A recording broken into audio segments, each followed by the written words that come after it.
one of the hardest things that some people have to figure out how to overcome. My household was full of abuse and alcoholism. Unfortunately, I was a victim to all of that. I'm here today with a new friend, Mary Grothe. You're a faith-based leader, celebrated keynote speaker, best-selling author, love the book. I got into some bad professions and I got into some bad habits. My ego swelled and I became addicted to the success. I was winning awards, I was getting interviews in media. I was somebody people wanted to be. And I think that God had enough. You're listening to the Real Business Connections Network. Real Business Connections Network. Powered by Balbert Marketing, LLC. Subscribe now and check us out at realbusinessconnections.com. Enjoy the show. Welcome everyone once again to Real Business Connections. I'm here today with a new friend, the amazing Mary Grothe. Mary, what's happening? Hey, it's snowing. That's what's happening right now. It is snowing. And so you're actually going to come out, this episode's going to come out the last week of December. So by then we're going to have plenty of snow, but it's November. I guess I should be used to it by now, right? Oh my gosh. We got our first snow a couple of weeks ago and got hit with a doozy. It was 10 inches on our first snow. Cars were facing the wrong direction on the highway. It took us 30 minutes to do a 10-minute drive. And so many newbies trying to figure it out here in Colorado. But it was a beautiful first snow and we're officially getting our second right now. So yeah, get used to it. I prefer sun and beaches and warmth and pools. I live in the wrong state for that. At least 10% of people are super excited. They've got their skis, they've got their sleds, they're ready to go. 10%. But so Mary, I know way too much about you because I read your book and it was very unveiling. It was very vulnerable. I really appreciate that. We'll get into your story, but we'll give the quick intro for the audience member that maybe doesn't know Mary yet. And you're on the up, so soon everyone's going to know you. But for someone who doesn't know Mary just yet, you're a faith-based leader, celebrated keynote speaker, best-selling author, love the book, whose story is one of true resilience, overcoming a troubled past and a history filled with hardship and failure. Mary rose rapidly in the corporate world, really defying all odds, breaking extensive sales records. And your message today underscores the power of integrating personal faith into professional endeavors. You're passionately telling this story in your book that I just read. I know you have another one coming up in 2015, but A Destination Remarkable, Surviving the Dark Side of Success. Mm-hmm. And one thing I pinpointed from that book that really spoke to me was what you have written on your arm, that long tattoo. Yes. It's going to be hard for us to read it, but what's on your arm and why, Mary? Be who you could have become. I had a dream one night that I prayed to have because I was dealing with a lot of anxiety and fear and depression, vocational confusion, trying to figure out the calling and purpose on my life. I was a CEO at the time, thinking I'm doing the right thing, but questioning if I'm honoring what God created me for. And I heard of a celebrity smoking the venom of a toad and creating this out-of-body experience where it's almost as if you die, you become one with the creator, and you have this interaction with the creator, and it's supposed to just shed years of anxiety and fear and worry and doubt, and you're coming to and feeling like a new person. And I dug in. I read multiple celebrities have done this. Of course, it's illegal. You have to have this guided experience. And I thought to myself, okay, I want that, but without having to do something illegal and go to California.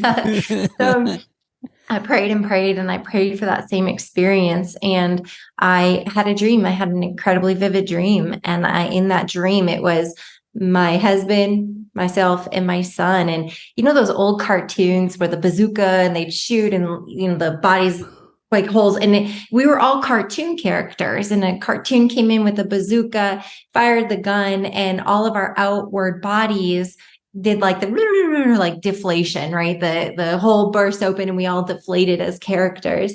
And what was revealed at that point, my husband and son exited the dream at this point, but I was a bright light. I was this bright light that came out of this deflated outer shell body. And all of a sudden, I'm seeing still how I see today, like in my normal body, but I have this bright light around me, and I'm in like a forest, like a big, but a very lush forest, like water and the canopy of the trees.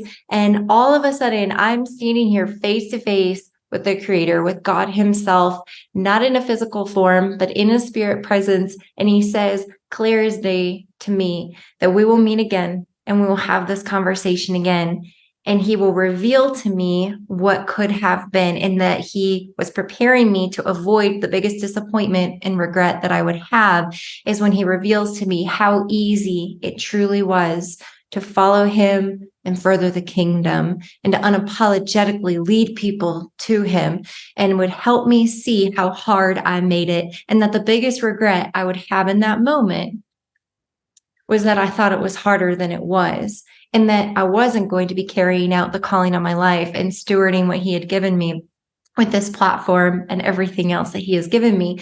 So when I woke up, I was in a sheer, like, one, just grateful, but two, panic of, I've got to figure my life out. And it came to me of, I need to be who I could have become. I don't want to be sitting there on that last day and have it revealed. I want what's revealed to be who I am.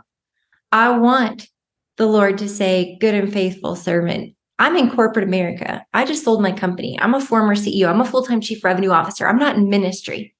I'm in the thick of the lion's den as a Christian woman, which is not a real welcome thing to be in corporate America, just so we're clear. But this is who I was created to be. This is why I'm here. And I'm here to spread the good news of the gospel. And so that is why I just tattooed down my arm to be who I could have become. Because by golly, I'm not going to be looking at a stranger. And that's my commitment to myself and to God. And I'm here to carry out the kingdom. So there you go. Long story, arm tattoo. I love it. And it's a great reminder. Down the road, when you look in the mirror, you're going to recognize that woman versus wondering who that woman was. Who we'll work to where you got to where you are today in a second, but like, where are you now in your career and where are you going with it? You're just getting started, right? Thanks. Yeah, but that's overwhelming to think about sometimes, right? It is. I'm about to turn 40. I got a really early start in my career. And as I sit here today, I've been a 2-time founder. I had an exit earlier this year, which I'm very proud of, after growing and scaling a consulting firm. And 5 years was able to exit. I took a full-time role with one of my clients. They were a 2-time client, and I loved working with them the first time around. I was looking for a quieter season. For anybody who's a founder CEO and you're in a scale up, you know that it's like all you do all day, every day. You're just, it's exhausting. And I was exhausted. The market had turned at the end of 22 and running the business became harder. And I didn't have the steam to carry it through. And I was becoming disengaged and feeling of defeat. I wanted to go into a quieter season. So I actually resigned as CEO, put in an unbelievable CEO while I still owned the company, took this chief revenue officer position with my client as a full-time role, and then a few months later was able to sell the company. So I'm knocking on about a year of being in this role, and it's tremendous to be in a leadership position with a great, fast-growing company, because that's where I like to be. I'm a builder, and that's what I get to do full-time right now.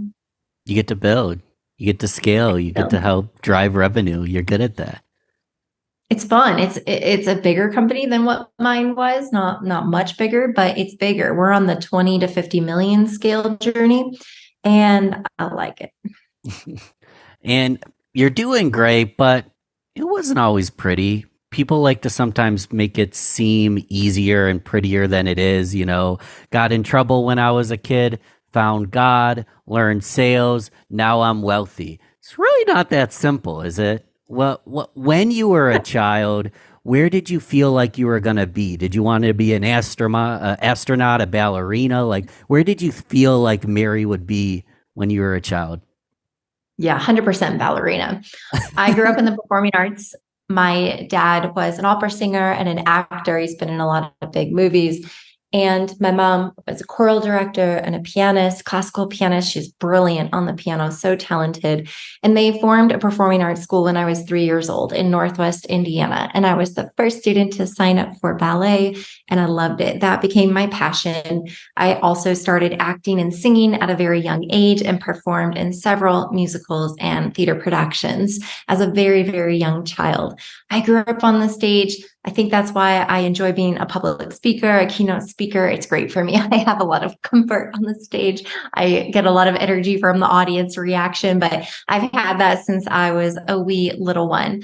But I had crazy just upbringing from age 3 to age 14 in this performing arts school. And yes, the dream was to be a professional dancer. I was a triple threat, actor, singer, dancer, but dance was my passion. And that was the greatest of my talents. And that's the direction I was going to go.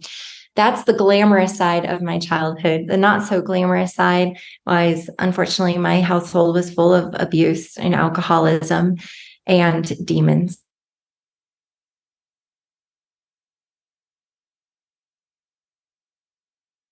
It was is one of the hardest things that some people have to figure out how to overcome. What's ingrained in our DNA is scary, and it leads to potential destructive and tumultuous and toxic lifestyles of our own. It leads to codependency in relationships and a warped understanding of what love is. Unfortunately, I was a victim to all of that and didn't really get it right for a lot of years. In my high school years, I was searching for any sense of belonging and love. My parents lost everything in the business when I was 14. They fled after stealing money from the community and had a lot of transgressions. The answer to that was to flee. I left everything that I knew at 14 years old after watching off all of our belongings get auctioned off under a red and white tent in our backyard. We drove halfway across the country to Boulder, Colorado. I knew no one. And I also learned that my parents were filing for bankruptcy and we had no money. And that my brother and I were going to have to support ourselves. I couldn't work at 14, but as soon as I turned 15, which is just a couple of months after we moved, I became a worker in supporting myself. That first year was very difficult because as a 15-year-old, my mom had to co-sign on my bank account, which means she had access to my money. And unfortunately, she had really bad habits. And she took that money. So I stole clothes, I stole food in order to survive for a year. And once I turned 16, she wasn't able to be on that bank account anymore. And I really started to build my life. I've been independent and working since I was 16, and I had a beautiful future painted for myself. When I was 18, however, big pivot. I was in a bad car accident just a month before I graduated high school. I had a 4.2 GPA. I was graduating with honors in the top 10% of my class. I was a performer dancing on the dance team. I had a scholarship to CU Boulder for dance and also MCDB so that I could pursue a medical degree after my amazing years of being a professional dancer that I saw in my future. But that was all taken away right before I graduated high school. And when that vision and that dream left, and the reality of what I was left with was nothing. I had no self-esteem, no self-worth, no faith, no ability as I was laid out, couldn't walk. And I entered into the 4 darkest years of my life. Unfortunately, this world will rush to swoop up a broken little young lady. I got in with the wrong crowd. I got into some bad professions and I got into some bad habits. And by the good grace of God, I didn't know him yet, but I survived those 4 years. I didn't die. And I didn't end up in jail, although I deserved both of those things. I was married to an abusive man. I met him when I was 19. I married into what I knew. It felt comfortable. But I was able to break free from that with the help of my first corporate job at 22 years old. I read an ad in the newspaper. I didn't have a degree. I didn't have anything going for me. And I read an ad about a job as an administrative assistant with a payroll company. I didn't know what any of those things were, but it was close to my house. It was four miles away. It's a 7-minute drive. And my abusive ex-husband, if he was going to allow me to do any sort of work, was okay with that commute because it could keep me close to home. I interviewed for the job, and against that sales manager's better judgment, he gave it to me. And that man changed my life. The company changed my life. I stepped into a profession that apparently I was good at. The company paid for me to get my college degree.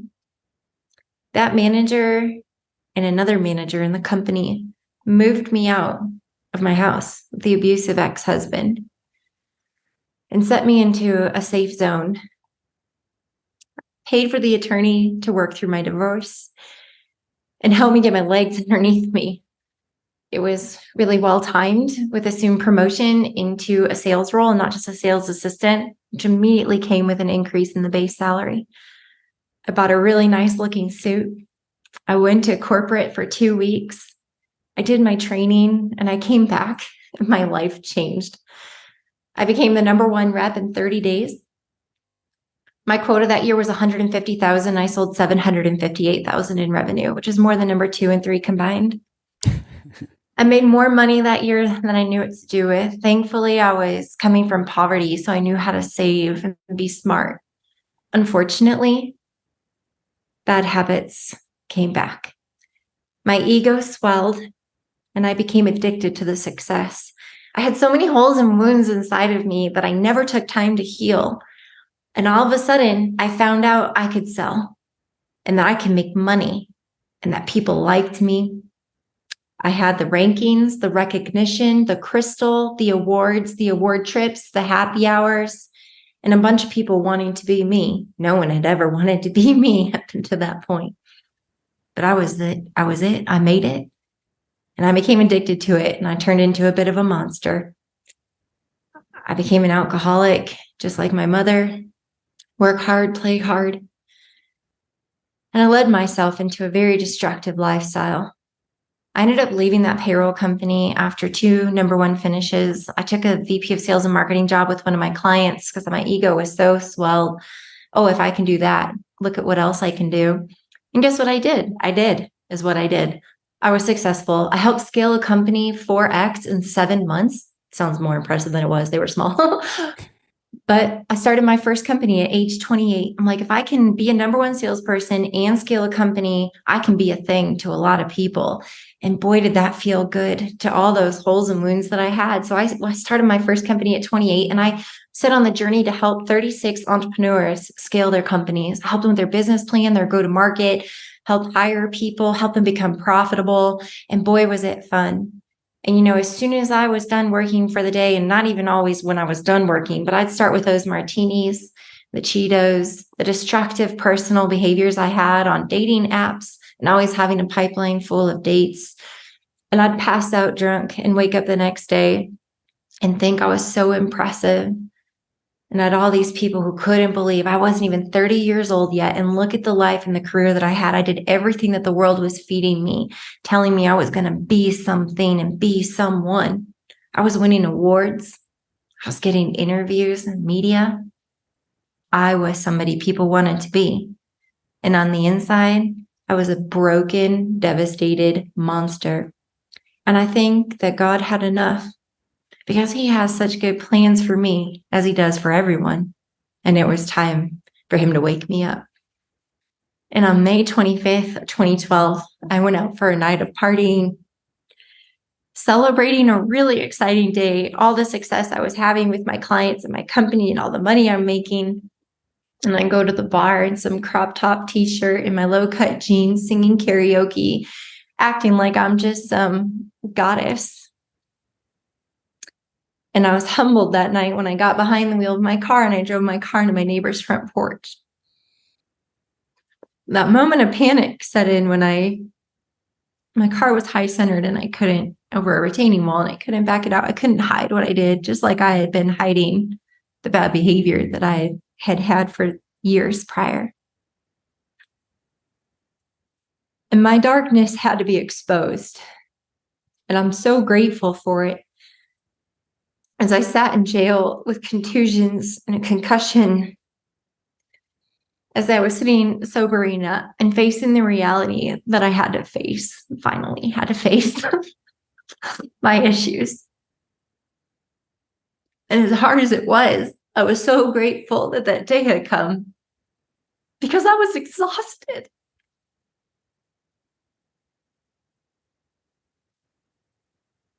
I did everything the world told me to do. And I was a disaster.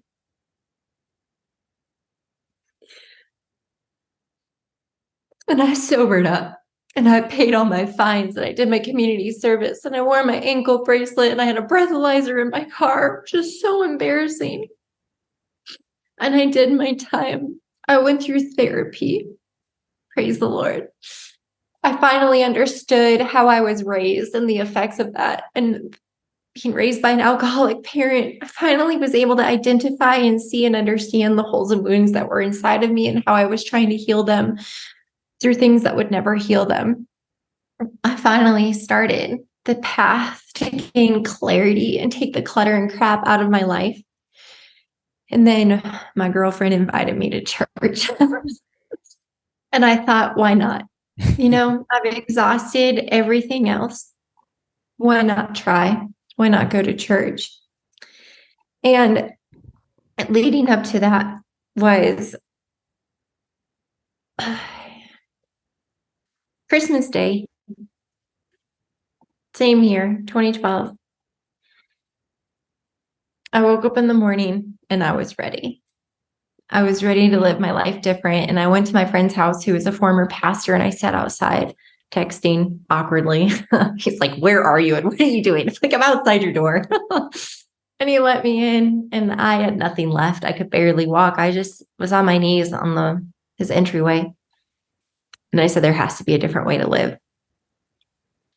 I can't do this. And he just opened the Bible and that's where we started. Page 1. And from that day, and then I went to church with my girlfriend. And I gave my life to the Lord. And I said that I had exhausted everything and I tried everything and it wasn't good enough. And that day, my life forever changed. And something so remarkable happened in my 30s. I was given the chance to relive the same life I had lived in my 20s, but as a woman of faith. I ran my business for a little bit longer, but I met my now husband and I realized I was not mature enough yet to be a powerful business leader.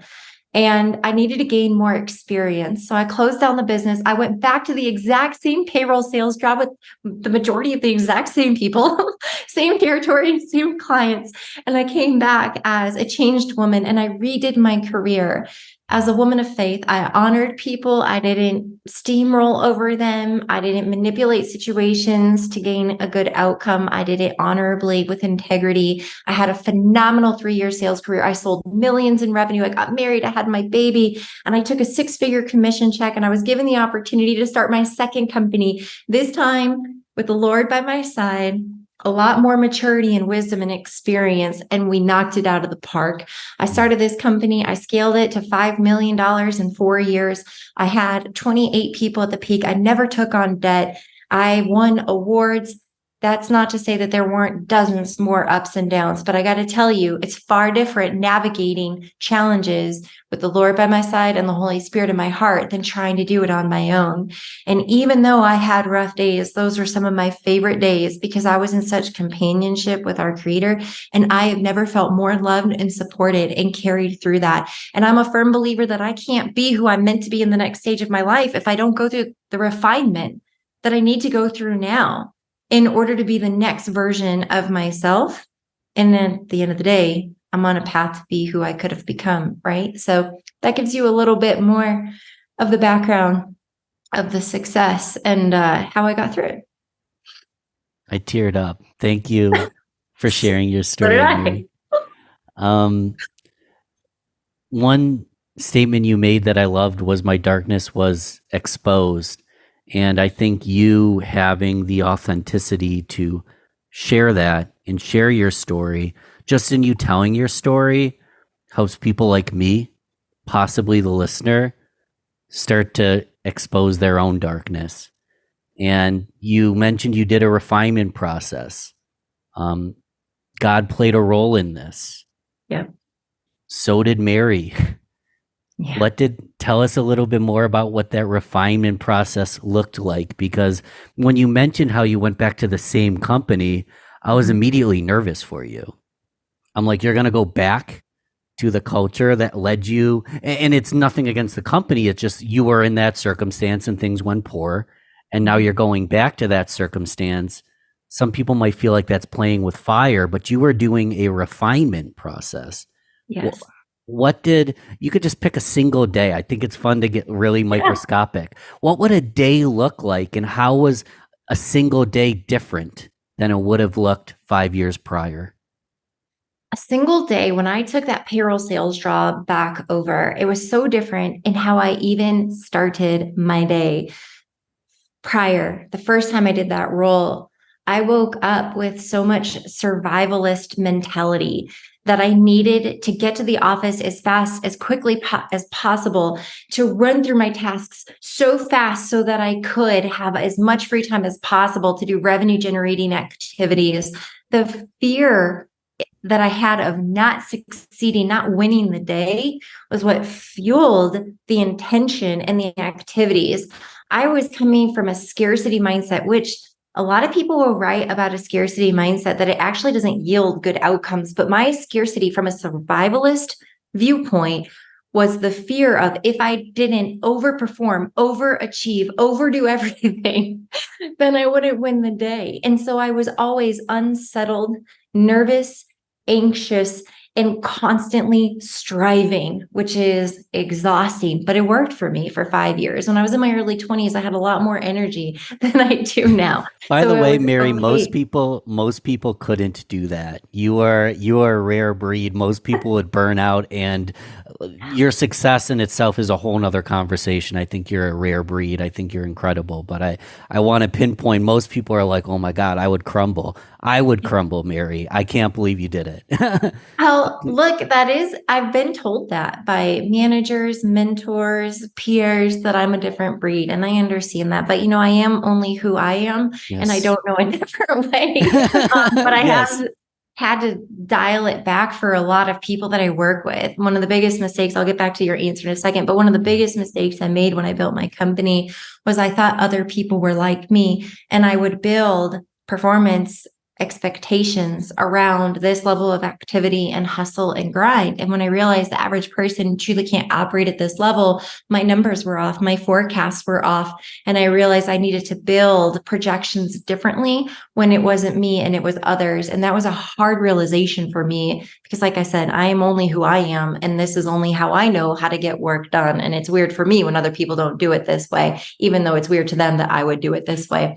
But to answer your question, that was how I approached the role. But when I came in as a woman of faith, oh gosh, I'd wake up in the morning with so much peace in my heart that I already knew my identity and my worth.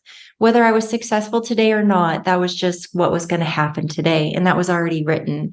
But what I was firm in understanding is that I was loved and that I was worthy and that God created me for a purpose, and that the calling on my life is never going to be in a job, in an outcome, in a trophy, or in an award. But when I became a Christian woman, my North Star became loving thy neighbor, extending grace and mercy to others that had been extended to me when I didn't deserve it. To be the love and light of the Lord, which a lot of people who don't understand Christianity or don't know what it is, or they're maybe Christian curious, maybe they've been hurt by Christians. I've seen Christians who go to church on Sundays and they're jerk people. And I'm like, if that's Christianity, I don't want anything to do with that. So like, I understand if some of the stuff I'm talking about right now, you're like, okay, this is super weird, and I don't know that I want to listen to the rest of this podcast. What I want to tell you is, at the core, Christianity is how Jesus walked the earth. And that's love and light, mercy, grace, kindness, forgiveness, joy, peace, if I didn't already say it, Those are the fruits of the Spirit. And I can be those things to others. And so that was my North Star. I just happened to be a really great salesperson. But I was a lover of people the second time around, and I was kind. And that's not what I was the first time. With that as my North Star, I knew mechanically how to do the job, but my heart was not hardened. My heart was whole and happy and healthy. And so I approached this role with such an optimism and joy and light pouring out of me. It was infectious for other people. And so whereas before it was a survivalist mentality, I still know how to hustle. I still know how to work hard. I mechanically know how to do the things to time manage my day and prioritize and pre-call plan and do a one-call close and be brilliant in sales and uncover hidden decision makers and all that stuff that great salespeople need to do, augment the value of the deal, sell it in phases, whatever. I can do all that stuff. But I happen to be this time around somebody people were aspiring to be, somebody people wanted to do business with. And that allowed me to not have to work as hard and to still get great outcomes because I was actually a person people wanted to be around and give business to. So I was able to exceed at a completely different level. But the way I approached my day, completely different in the two different chapters of my life. Not working as hard to get a better outcome sounds pretty good, right? Your story, this is a small digression, but it reminded me of an analogy. Mentor of mine, Renee Rodriguez, he's been on the podcast twice. He's incredible, but he was telling this story just like yesterday, and I'm putting it together here. But to kind of set it up, like a lot of people, especially in sales, it's like, sell me this pen, or it's the people are like, I'm so confident that I could sell water to a drowning man. And what Renee was talking in his metaphor was, if you see a drowning person, you throw them a life jacket, not because they're a lead, not because they're a prospect, because they're drowning and they need help.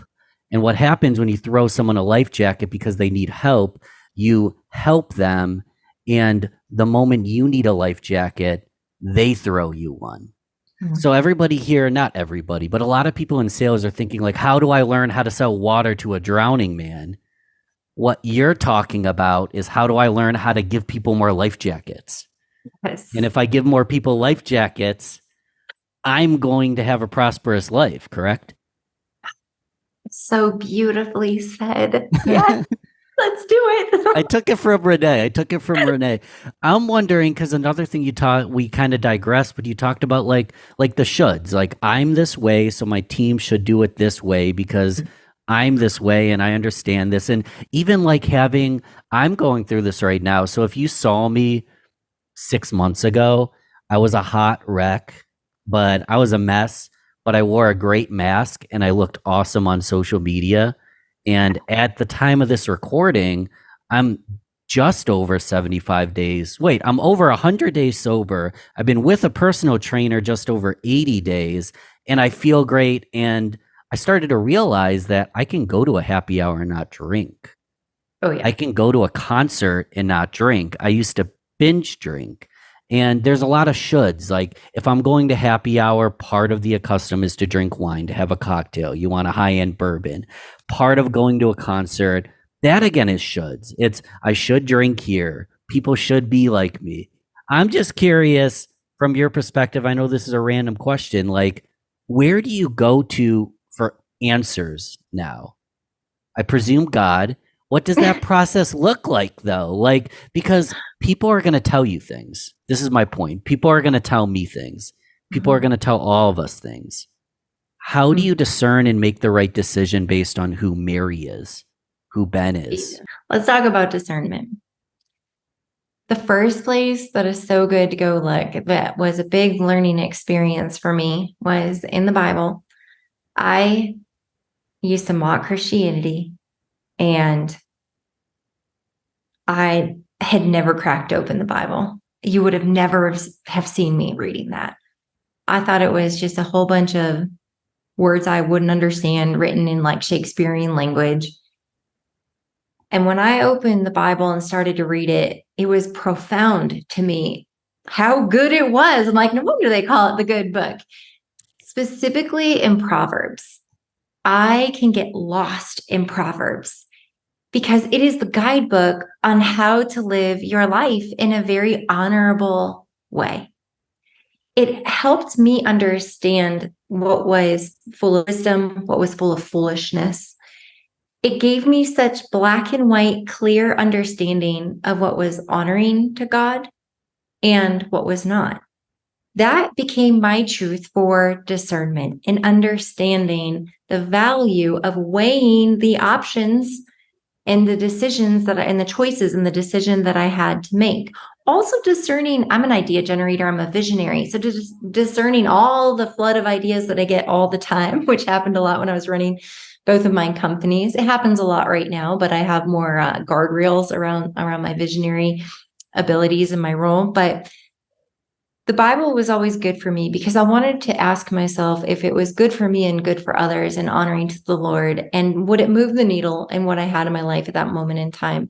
But the next thing that helped me out tremendously is I had a coach. And this coach, his name is Doug. I write about him a lot in my book. He actually wrote the foreword to my book. He really helped change my life. He helped me separate stories from facts. And that is one of the greatest levels of discernment tactics that has served me. When information comes to me, I need to ask, am I telling myself a story or is this truth? And I need to separate it. So let's paint a picture. Someone holds up a bag of chips right now. What comes to your mind if I'm holding up a delicious bag of chips? What would you say? I'm going to eat the whole thing. Okay. I'm going to look at it and say, no way, Jose, not going in my body. I will absolutely not consume that. I'm still in my fasting hours. I wouldn't eat that anyway. Is it gluten-free? What's in there? Okay. It was a bag of chips. Why did you and I come up with two completely different stories? And so that's what my coach taught me is it's just a bag of chips.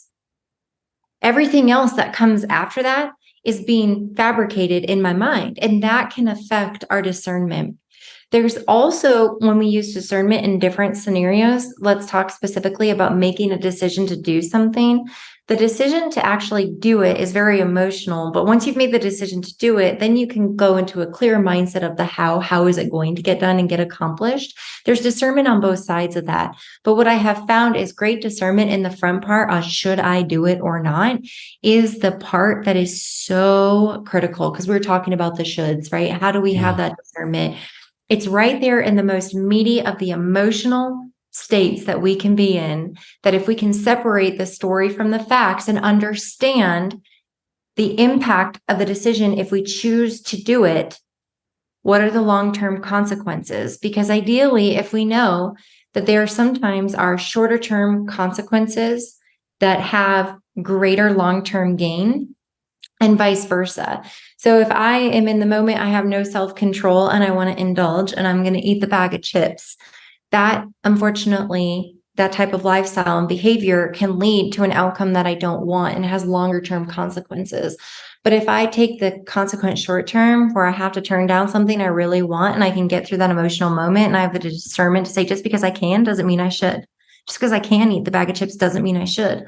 And I don't, I actually gain so much for my future self. And so it's just understanding that opportunity cost. But my coach helped me through that, which is great. The last thing that I learned is to have that moment of breath when I'm debating the should. If I can create the space, the power is actually between the stimuli and the response. So if I create space, I create power for myself. And if I take that breath, that self-control increases, the ability to reduce any triggered emotions because I'm separating stories from facts. That space creates the power. And that's where discernment can be welcomed and come in and be extremely powerful. I love what a actionable process. I love this because even when you mentioned the bag of chips, a delicious bag of chips, who cares if it's delicious? I'm not eating it because I've made this decision not to. And what kind of confidence do you gain by making those discerned decisions? I can only imagine you were already confident, but are you more confident? Exactly. I feel so right and certain, and there's so much power. And whenever we step into our power, It's unbelievable. I mean, it's called power for a reason. I feel like it builds this force field around myself. And every time I make that good decision and I use that discernment, it's unbelievable the outcome that could come. That could be resisting having a drink. It could be choosing to wake up and not hitting the snooze. It could be turning down a business deal because you can tell that there's some red flags and the opportunity cost. Even though that revenue feels really good today, you can already see that this is going to be a problem customer that might suck down your margins and be a problem for your team members, which that has a snowball effect because it hurts their enjoyment in their role. And you definitely don't want to aid in any loss of a team member, and you want to focus on retention. So with that, there's so much power in that space. And when you do it one time, you gain the confidence. You're like, oh, wait, I'm still here. I survived. You mean I can do hard things? I can make tough decisions. I can rest and sit in that power. Yes, you can overcome that immediate trigger reactive feeling of the should. You can overcome it. And I can only imagine it's a different kind of confidence. I cringed at my own bad joke. Like, you were confident. How can you be more confident? But I noticed how, even at the end, just looking at, you're comfortable in your body. My experience just talking to you is you feel physiologically at peace. You don't need to be aggressive to be confident. You feel very just comfortable and relaxed and at peace, which is kind of hard for people to reach at times. We spend our time, we do the meditation and we have the app and we go to the yoga but we don't feel at peace. And to actually get to that level where you feel at peace, I think is a beautiful thing. It is. And I'd love to expand on that and tell you it's all about ascension. Ever since that out-of-body experience that I had in my dream, where I feel like I was this ball of light, one-to-one with the Creator, heard Him clear as day. I don't know if I'll always remember it, but I still can feel in that moment the fact that I am in an outer shell, that this human body that I've been given while the time that I'm on earth is my physical form while I'm on earth. I believe that there's life after this. I believe in heaven. I believe in eternity. With that, I believe that this is an earthly body that I have been given while I am here, and there is something inside of me that's going to live on when this body goes into the ground. With that, it's that being that is ascended. So I can ascend. It's crazy. My coach helped me with this too, but I can ascend. I can sit in conversations when I can feel that warm tingle of trigger happening, where I'm getting frustrated with somebody, or they're not treating me with respect, or there's condescending tone. And I've hit this a million times with being in an executive position. There are difficult conversations I've had to navigate. Confrontation is not comfortable for me. But what I've learned to do is actually pull myself out of the moment. I make myself ascend and I separate myself. And I try to look down on the conversation from the outside looking in. Yes, I want to see me, Mary, talking to the other person, and I want to be a third party to this conversation. And what I'm doing is I'm creating the separation so that I can give myself the power in the moment to stop the warm tingles that are leading to that fret and friction and that potential explosive, passionate, emotional trigger where things get said I don't want to say, where tone gets used that I don't want to use. And I sit and recognize that my power is in that space. And a lot of times it comes through the exercise of ascension. Learning that has changed my life, but it's easier said than done. I'm a sinful person, just like every one of us. I have flesh, while I'm on earth, I do have this fleshy body. And there are things that the flesh craves. And a lot of that is unfortunate. It's either spirit or the flesh. They can't work at the same time. And it's a battle that exists in our bodies. But I don't know if that's super weird and kumbaya to some people listening, but I'm telling you, there's so much power in it. And I hope that you can learn how to do that in conversations, because the power gets taken out of that person when they realize they're not going to get a reaction and a rise out of you, or they're not going to get what they want. I've got goosebumps. I know that much. I'm going to have to listen back to this one. The listener might even be asking themselves, like, Ben, I know you. You came from a Jewish family. You're not incredibly religious. Why would you bring Mary on? Well, that's the exact reason I would want to bring Mary on, because I love this conversation. I have homework. I have an episode I need to re-listen to. I have darkness that maybe needs to be exposed. I'm aware of this. And I loved your book. That's another brownie point. So again, I'll buy the first 3 copies if someone wants to DM me, but how can someone get the book? I want to support you. Wow. Thank you so much. First of all, I just really appreciate it. The book is sold everywhere. It's in every major book retailer. I think it's in like 39,000 stores right now. But the easiest place, we all know, number one bookseller is Amazon. Plus, that's the one where I got my bestseller status. I just went number one after 7 weeks. It ranked as a bestseller, so top 100 in 3 categories in the first 3 days. But I just reached number one status over the weekend. I'm so humbled by all of it. But the way that Amazon continues to say, hey, this book might be something that people would find a value and they recommend it, like when you're buying stuff and you scroll down, it's like other people who purchased fill in the blank. Like my book will show up there in recommended purchases if it continues to get reviews, get purchases, and the page is viewed. So if you don't mind purchasing it, anyone listening from Amazon, please do. Audiobook, Kindle, it's all there. And then if you feel inclined, if you liked it or if you hated it, just leave me a review. Even a 1-star review helps my cause. If you really didn't like it, go on there, be vocal. A few people have, and that's okay. But on that note, the reviews just help me out so much. This is the first time I've been published. I've self-published, but Forbes has been an amazing publisher. I'm so grateful for that team and everything that has come from it. And if you really, really, really, really want a signed copy, I have a few copies in my house. So Ben, if you're going to do 3, I'll do 3 signed copies as well.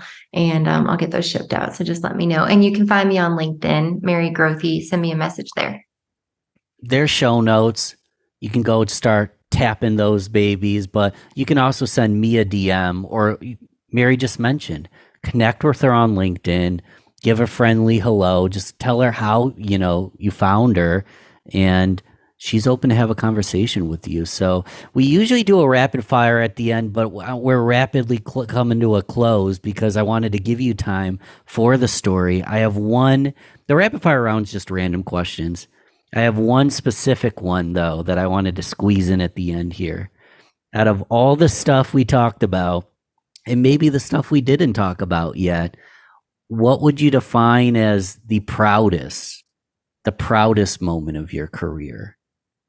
And you can name a couple if you want to, but what stands out? Because I think by understanding what made you most proud is a whole reflection on the whole story as a total. That's a really difficult question for me to answer. And I understand that we're on limited time. So let me take your time. Take your time. I don't even know why I call it the rapid fire round. It's the Ben asks what's on his mind round. Oh, 2 things that come to mind. One, we won a lot of awards as a company, and I won a lot of awards as a CEO. But none of that truly mattered to me if the client wasn't winning. And I look back at 2020 and 2021, which were 2 of the greatest years of the 5 years that we were in business. We helped our clients achieve doubling and tripling in size, explosive growth in companies where they had been plateaued. They had tried every sales and marketing tactic there was out there. They had turnover in their VP of sales or VP of marketing seat, and they couldn't solve the revenue problem. And our team was able to do it. And we had a 100% success rate in 2020 and 2021. The scale that we did for those second stage scale companies was some of the most remarkable work that I've ever been a part of, and some of the most rewarding work to see a team of hungry, young revenue leaders who were inspired by my vision, loved working together, and we did the unthinkable. I think that the success that we had specifically for the second stage scale companies in those 2 years was what I look back on as the proudest moment that I can say we did a thing. And we really did something that those companies had spent hundreds of thousands of dollars in some cases trying to solve that problem, and they couldn't. And we could. And that's one of the most rewarding things that I look back and I see. For me personally, I am so proud that I was able to exit. The first company I had to close down. And I thought I did really good work, and I did, but I was a troubled young lady who had a lot of learning left to do. Trust me, I still have a lot of learning left to do.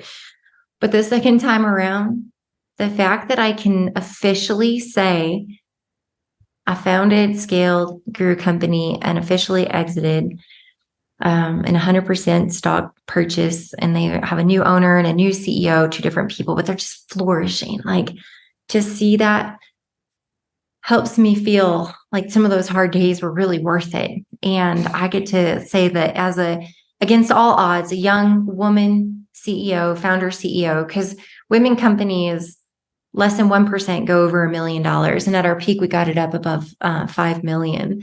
And then to say that and to say I exited without ever taking on capital, I think that's probably one of the most impressive things that's on my resume that I did. But I think we all know now, none of that was possible without the good grace of God, because we saw me try to do that, the same gifts and talents. We saw me try to do that the first time without him, and that ended up being shut down.